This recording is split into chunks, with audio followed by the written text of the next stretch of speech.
All right, we're back. In lieu of school starting up, I decided to put on my Leiden Eagles visor. All right, let's get into it. This video is going to focus on note-taking, which is one of the most important actions you're going to perform in your online credit recovery class. Alongside, it's also the action which is probably most likely going to lead you to falling on that 86% success side versus 14% of those last year that did not. Let's do it. Okay, online credit recovery is very unique in that you're kind of like your own teacher. You see, most of you are going to be in a class with anywhere from 25 to 30 students, and you might have one student in the back taking physical science. There might be one student in the middle over here taking algebra. There might be one student up in the front of the class taking English 4. There might be 25 students in the class taking over 10 or 15 different courses. You're all in here in different courses, and your facilitator isn't going to be able to devote 100% of every minute in a class period helping just you out because there's so many different people in so many different courses. Therefore, quality note-taking becomes your best friend and kind of acts as your teacher when your facilitator is helping another student. So, note-taking is absolutely required for you to take. However, the bright side and positive side of this is you can use all of your notes on every single quiz you take. So if you take really good notes, then your quiz scores should be pretty good because one, by taking the good notes, you have a strong understanding of what it is you studied, but two, you can also use them as a supplement while working through the quizzes. Okay, each of you has received a pre-printed pink packet of Cornell note organizers. Some people call it 2-column notes. All of you are going to be required to take the majority of your notes using this format.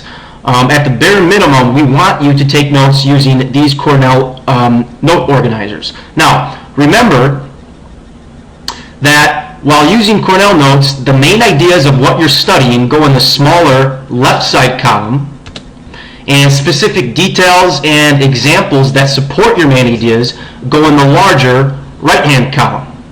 Okay?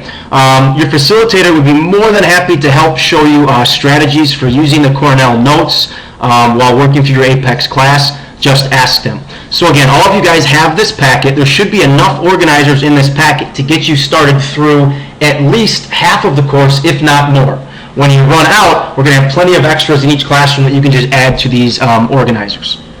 Now, besides taking Cornell notes, every classroom has a large abundance of other special note organizers that we want to see you guys use consistently on a daily basis. For example, this is my all-time favorite way of taking notes using various compare and contrast diagrams. Studies show that this is one of the best and most efficient ways for students to take notes. So here's something you can consider using is a compare and contrast diagram. Next, we have a vocabulary organizer. Very simple here. On the left-hand side here, you just write down each vocabulary word, but next to it there's an important column. This is where you would record what specific lesson in Apex you found that vocabulary word. That way, say you're coming across a quiz or you don't understand something, now you know where to refer back into Apex on where that vocabulary term was. And then down here at the bottom is you want to summarize some of the main vocab words that you wrote above in the box down here. So that's the vocab organizer. Next, here's an organizer to use in a social studies class. A lot of the events you study in social studies are going to be kind of complicated, whether related to laws, wars, various presidents, whatever the case might be. So this is just a way for you to get better in tune and better engaged with each of these events. Here's an example of an organizer to use for poems. I know for a fact that a lot of the poems you're going to read in your English courses are extremely complex with some very complex vocabulary terms. So this is another organizer similar to the social studies one I just showed you, which is going to help you get more engaged and in tune with each poem. Okay, so this is an English poem organizer. Here's one that you might want to consider using for any math class you're in and any science class you're in. What I would love to see each of you do is to keep a running log of every formula that is presented to you in your Apex class. Write down what the formula is, where you found it in Apex, and describe it and include some examples. That way you have this nifty chart to refer back to for all quizzes and when you're reviewing for unit tests and reviewing for your final exam. So again, I would encourage you to use this whether you're in math or even in science classes where there's a lot of formulas as well.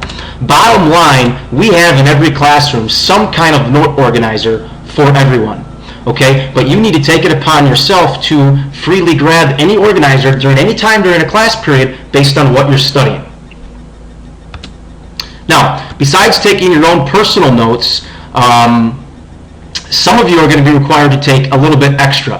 And here's a picture of some packets that a few of you might recognize. If you're in an English class or you're in a math class, all of you are going to get an extra notes packet. Now I know what you're thinking, that's not fair. How come students in science don't get it? How come students in social studies don't get it? Well, if you're in English, we want you to do a little bit more writing. You're in English class. If you're in an English class in a traditional course, you're going to be doing a lot of writing. And if you're in a math class, it's safe to say you would probably have homework every night, maybe odds or evens, reviewing that day's lesson. So if you're in a Math Apex class, you're going to be doing something similar in this packet. Except it's not really homework. You can do it in your credit recovery class. So, if you're in English, after you study certain lessons in Apex, you're going to apply the study by completing various writing activities. This could be vocabulary comprehension, practice grammar usage, practice essay writings, whether it's a persuasive, a synthesis, whatever the case might be, or other related topics. And in math, you're going to do the same type of thing. In math, after you study every single lesson, you're going to apply the study by completing these practice problems in your packet. And this is similar to just what you would be doing in a traditional math class. We want to make sure you understand what you study. Okay, so basically, here's your note-taking process for everybody.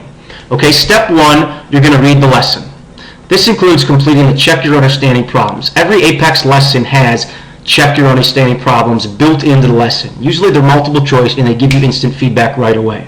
If you're in English, reading the lesson also includes reading poems, short stories, or novels, if that's where they fall in that lesson.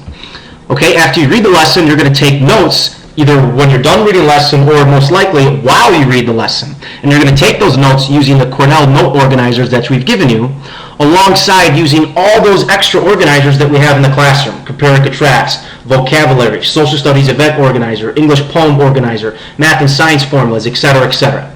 Okay? Then if you're in math, that's also when you're going to do the extra practice problems, or if you're in English, that's also when you're going to do the extra writing activities found in your Apex packet journals. When you're done reading the lesson, when you're done taking quality notes, then you're going to take and pass your quiz. Remember, you can use all the notes on a quiz. You have to earn 70% or higher, and you get 2 attempts. Now, keep in mind that your facilitator is going to be checking your notes periodically and may require you to redo your notes, improve their notes, or perhaps have you complete more notes as needed.